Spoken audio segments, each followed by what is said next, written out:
ಸೋನು ಗೌಡ ಅವ್ರ ಕಾಂಟ್ಯಾಕ್ಟ್ ಅಲ್ಲಿ ಇದಾರ? ಹಾ, ಇರ್ತಾರೆ. ಅವಾಗ ಫೋನ್ ಮಾಡ್ತಾ ಇರ್ತಾರೆ. ಗುಂಡಾ ಇದನ್ನು ನೋಡಿ ವಿಶ್ ಮಾಡಿದ್ರು, ಟ್ರೈಲರ್ ಎಲ್ಲ ನೋಡಿ ವಿಶ್ ಮಾಡಿದ್ಲು. ಅವಾಗ ಫೋನಲ್ಲಿ ಮಾತಾಡ್ತಾ ಇರ್ತೀವಿ. We are in good touch. Rakesh Adiga ಅವರ ಲೈಫಲ್ಲಿ ಫಿನಾನ್ಷಿಯಲ್ ಅನ್ನೋದು ಎಷ್ಟು ಇಂಪಾರ್ಟೆಂಟ್ ಆಗಿದೆ, ಹಣದ ಒಂದು ಸೇಫ್ ಅನ್ನೋದು ಎಷ್ಟು ಮಾಡ್ಕೊಂಡಿದ್ದೀರಾ ಅಂತ? ತುಂಬಾ ಇಂಪಾರ್ಟೆಂಟು ಅಂದಾಗ ಖಾಲಿ ಆಗ್ತಾ ಇರುತ್ತೆ. ಏನು ಹೆಂಗಾದ್ರೂ ಬದುಕೋಣ ಅಂದಾಗ ಆಕ್ಚುಲಿ ಬಂದು ತುಂಬ್ತಾ ಇರುತ್ತೆ. ಸೊ ಅದೊಂದು ಟೆಕ್ನಿಕ್, ಅದೊಂದು ಹ್ಯಾಕ್ ಅರ್ಥ ಆಗಿದೆ ನನಗೆ. ಯಾವಾಗ ನಾನು ಜಾಸ್ತಿ ಅದ್ರ ಬಗ್ಗೆ ಯೋಚನೆ ಮಾಡಲ್ಲ, ತಲೆ ಕೆಡ್ಸ್ಕೊಳಲ್ಲ, ಇವಾಗ ಹೆಂಗಾರು ನನ್ಗೆ ಅಭ್ಯಾಸ ಆಗ್ಬಿಟ್ಟಿದೆ. ನನ್ನ materialistic almost minimum. I don't own anything. ನನ್ನ ಹತ್ರ ಅಂದರೆ ಮನೆ, ಕಾರು, ಆ ಥರದ್ದು ವಾಚು, ಆ ಥರದ್ದು ಏನೂ ಇಲ್ಲ. ನಂಗೆ ಫ್ಯಾನ್ಸಿನೆಸ್ಸು ಈ ಫೋನೇ ಇಲ್ಲ. ರಿಂಗ್ ಆದರೆ ಸಾಕು, ಮುಂದೆ ಹೋದರೆ ಸಾಕು. ಆರಾಮಾಗಿ ಆಟೋಲಿ ಕ್ಯಾಬಲ್ಲಿ ಓಡಾಡ್ಕೊಂಡಿದ್ದೀನಿ. ಸೊ ನನಗೇನು ಡೆಸ್ಪರೇಟ್ನೆಸ್ ಇಲ್ಲ. ನನಗೆ ಬೇಕೇ ಬೇಕು ಅಂತ ಸರ್ವೈವ್ ಆಗೋಷ್ಟು ದೇವ್ರು ಚೆನ್ನಾಗಿ ಇಟ್ಕೊಂಡಿದ್ದಾನೆ. ಹಂಗೆ ಅಷ್ಟು ಆರಾಮಾಗಿರುವಾಗ ಆ್ಯಕ್ಚುಲಿ ಚೆನ್ನಾಗಿ ಬರುತ್ತೆ. ಒಳ್ಳೆ ಕೆಲಸ ಸಿಗ್ತಾ ಇದೆ, ಒಳ್ಳೆ ಪೇಮೆಂಟ್ ಸಿಗ್ತಾ ಇದೆ. ಸೊ ಆ ಮೈಂಡ್ಸೆಟ್ಟಲ್ಲೇ ಇದ್ದೀನಿ. ಏನಾಗುತ್ತೆ, ಸ್ಟ್ರೈಟ್ ಲೈನಲ್ಲಿ ಹೋಗ್ತಾ ಇರ್ತೀವಿ. 1,00,000 ಸಿಕ್ಕಿದ ತಕ್ಷಣ ನಾವೇ ಕನ್ಸು ಕಟ್ಟಕ್ಕೆ ಸ್ಟಾರ್ಟ್ ಮಾಡ್ತೀವಿ. ಅದೊಂಥರ ಕರ್ವು. ಹಂಗೆ ಮೇಲೋದ್ರೆ ಕೆಳಗೆ ಬಂದೇ ಬರುತ್ತೆ. ಅದಕ್ಕೆ ಕರ್ವೇ ಹಾಕೊಳ್ಳಲ್ಲ. ಬಂತ ವೆಲ್ ಅಂಡ್ ಗುಡ್, ಅಷ್ಟೇ, ಆರಾಮಾಗಿರೋಣ ಅಂತ. ಕೆಲವೊಂದ್ ಕಡೆ 20ಕ್ಕೂ ಹೆಚ್ಚು ಸಿನಿಮಾಗಳಲ್ಲಿ ಆಕ್ಟ್ ಮಾಡಿರೋದ್ರಿಂದ ಒಂದು ಸೆಲೆಬ್ರಿಟಿ ಅನ್ನೋ ಪಟ್ಟ ಬಂದ ಮೇಲೆ ನಟರ ಲೈಫಲ್ಲಿ ಆಗಿರ್ಬೋದು ಅಥವಾ ಸೆಲೆಬ್ರಿಟಿಗಳ ಲೈಫಲ್ಲಿ ಆಗಿರ್ಬೋದು ಒಂದಷ್ಟು ಚೇಂಜಸ್ ಕಾಣಿಸುತ್ತೆ. ಬಿಕಾಸ್ ತಮ್ಮದೇ ಅಂತಹ ಓನ್ ಐಡೆಂಟಿಟಿಯನ್ನ ಕ್ರಿಯೇಟ್ ಆಗಿರುತ್ತೆ.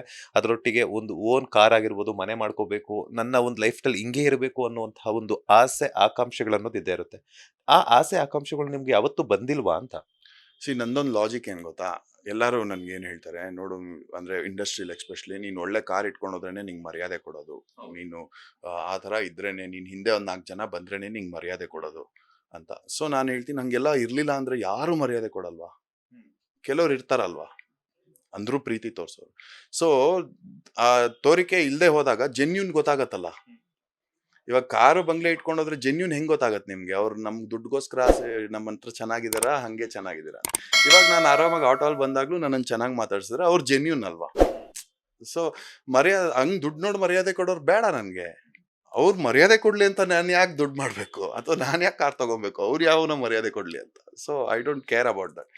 ಇವಾಗ್ಲೂ ನನ್ನ ಎಲ್ಲೇ ಹೋದ್ರು ಅಷ್ಟೇ ಪ್ರೀತಿ, ಅಷ್ಟೇ ಗೌರವದಿಂದ ನಡ್ಕೊಂತಾರೆ. ನಾನು ಅವ್ರಿಗೆ ಅಷ್ಟೇ ಗೌರವ ತೋರಿಸ್ತೀನಿ. ಯಾರು ನನ್ನ ಇದುವರೆಗೂ ನಾನು ಯಾವ ಕಾರಲ್ಲಿ ಬಂದೆ ಅಂತ ನೋಡಿ ಹೇಳ್ದಿಲ್ಲ. ಇವನ್ ನೀವೆಲ್ಲರೂ ಅಷ್ಟೇ ನನ್ನ ಅಷ್ಟೇ ಪ್ರೀತಿ ವಿಶ್ವಾಸದಿಂದ ಮಾತಾಡಿಸ್ತೀರಾ. ಯಾವತ್ತಾರು ನೀವು ನಾನು ಯಾವ ಕಾರಲ್ಲಿ ಬಂದೆ ಅಥವಾ ಏನು ಅದು ಕೇರ್ ಮಾಡಿಲ್ಲ. ಸೊ ನಂಗೆ ನಿಮ್ಮಂಥವ್ರು ನೀವು ಇರುವಾಗ ನನಗೆ ಬೇರೆ ಏನಕ್ಕೆ ತಲೆ ಕೆಡ್ಸ್ಕೊಬೇಕು ಅಂತ ಆ್ಯಕ್ಚುಲಿ ಹಂಗೆ ಓಡುತ್ತೆ ನನ್ನ ತಲೆ. ಅದೆಲ್ಲ ಒಂದು ಇಲ್ಯೂಷನ್ ಅಷ್ಟೇ. ಏನಾಗುತ್ತೆ, ಫಸ್ಟು ಹೊಸದಾಗಿ ಬಂದಾಗ ನಾನು ಅನುಭವಿಸಿದ್ದೀನಿ ಅದನ್ನು. ಏನಾಗುತ್ತೆ, ಒಂದೊಂದ್ಸಲ ಆಗೋ ಸಣ್ಣ ಪುಟ್ಟ ಇನ್ಸಲ್ಟ್ಗಳು ಆ್ಯಂಡ್ ನಮ್ಮ ಮುಂದೆನೇ ಬೇರೆ ಆ್ಯಕ್ಟರ್ಗೆ ಸಿಗೋ ರೆಸ್ಪೆಕ್ಟು ಏನಾಗುತ್ತೆ, ಆ ಗಾಯ ನಮ್ಗೆ ಏನು ಮಾಡುತ್ತೆ, ಹಿಂಗಿದ್ರೇನೆ ನನಗೆ ಅನ್ನೋದೊಂದು ಆ ನೋವಿಂದ ಪಾಪ ತುಂಬ ಜನ ಹಂಗಾಗ್ತಾರೆ. ಯಾರು ದುರಾಂಕಾರದಿಂದನೇ ಬಂದಿರಲ್ಲ. ಅವ್ರಿಗೆ ಈ ಥರ ಏಟ್ಗಳು ಬಿದ್ದಾಗ ಪಾಪ ಅವ್ರು ಹಂಗೆ ಆಗ್ತಾರೆ. ಆ್ಯಂಡ್ ನನಗೂ ಸ್ವಲ್ಪ ಆ ಕಡೆ ತಿರುಗಿತ್ತು. But I understood the reality that okay, ಮರ್ಯಾದೆಗೆ ಹೆಂಗಿದ್ರು ಒಂದು 2 ಥರನೂ ಇರ್ತಾರೆ ಸೊಸೈಟಿಲಿ ಅಂತ. ತುಂಬ ಚೆನ್ನಾಗಿ ಹೇಳಿದ್ರಿ ಕೂಡ. ನನಗೆ ಹಣ ಇದ್ರೆ ಮಾತ್ರನೇ ಗೌರವ ಸಿಗುತ್ತೆ ಅಂದರೆ ಅದು ಹಣಕ್ಕೆ ಸಿಕ್ಕಂಗೆ ಗೌರವ, ನನಗೆ ಸಿಗಂಗಲ್ಲ ಅಂತ ಹೇಳ್ಬಿಟ್ಟು. ಆಮೇಲೆ ಈಗ ಅದರೊಟ್ಟಿಗೆ ಇನ್ನೊಂದು ಮಾತು ಹೇಳಿದ್ರಿ, ಕ್ಯಾಬಲ್ಲಿ ಆಗಿರ್ಬೋದು, ಆಟೋದಲ್ಲಿ ಆಗಿರ್ಬೋದು ಬರ್ತಿರ್ತೀನಿ ಅಂತ. ಸೊ ಕ್ಯಾಬ್ ಡ್ರೈವರ್ಸ್ ಅಥವಾ ಆಟೋ ಡ್ರೈವರ್ಸ್, ಏನು ಸರ್ ನೀವು ಇಂಥ ಸೆಲೆಬ್ರಿಟಿ ಆದರೂ ಕೂಡ ಕ್ಯಾಬಲ್ಲಿ ಬರ್ತೀರಾ, ಓಡಾಡ್ತಿದ್ದೀರಾ, ಆಟೋದಲ್ಲಿ ಓಡಾಡ್ತಿದ್ದೀರಾ ಅಂತ ಹೇಳ್ಬಿಟ್ಟು ಗುರುತಿಸ್ತಾರೆ. ಸೊ ಅಂಥ ಟೈಮಲ್ಲಿ ಏನು ಹೇಳ್ತೀರಾ ಅವರಿಗೆ ಅಂತ? ಏನು ಯಾಕೆ ಬರಬಾರ್ದು ಅಂತೀನಿ, ಆರಾಮಲ್ವಾ ಅಂತೀನಿ. ಆವಾಗ ಆ್ಯಕ್ಚುಲಿ ಅವ್ರು ಜಾಸ್ತಿ ನಮ್ಗಿಂತ ಅವ್ರಿಗೆ ಒಂದು ಲೆವೆಲ್ ಆಫ್ ಕಾನ್ಷಿಯಸ್ನೆಸ್ ಜಾಸ್ತಿ ಇದೆ ಅನ್ಸುತ್ತೆ. ಹಂಗೆ ಅಂತಿದ್ದಂಗೆ ಅವರೇ ನನ್ನ ಜೊತೆ ಸೇರ್ಕೊಂತಾರೆ. ಹೌದು ಸಾರ್, ಇದೇ ನೆಮ್ಮದಿ ಅಲ್ವಾ ಸಾರ್, ನಾನು ಹಂಗೆ ಸಾರ್ ಅಷ್ಟೇ ಅಂತ ಅವ್ರ ಲೈಫ್ ಬಗ್ಗೆ ಹೇಳ್ತಾರೆ. ನಂದು ಹಿಂಗಿದೆ, ನನ್ನ ಮಗು ಊರಿಂದ ಬಂದಿದ್ದೀನಿ, ಹಿಂಗೆ ಮಾಡ್ತೀನಿ ಅಷ್ಟೇ ಸಾರ್ ಜೀವನ, ಇನ್ನೇನು ತಲೆ ಕೆಡ್ಸ್ಕೊಬೇಕು.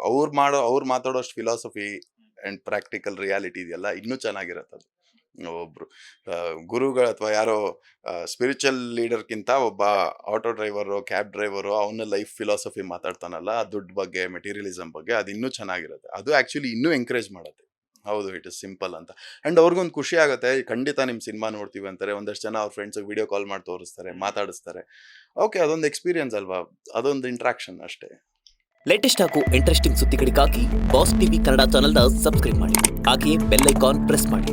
ಇದರ ಜೊತೆಗೆ ಫೇಸ್ಬುಕ್, ಇನ್ಸ್ಟಾಗ್ರಾಮ್, ಎಕ್ಸ್ನಲ್ಲೂ ಮಿಸ್ ಮಾಡದೆ ಫಾಲೋ ಮಾಡಿ.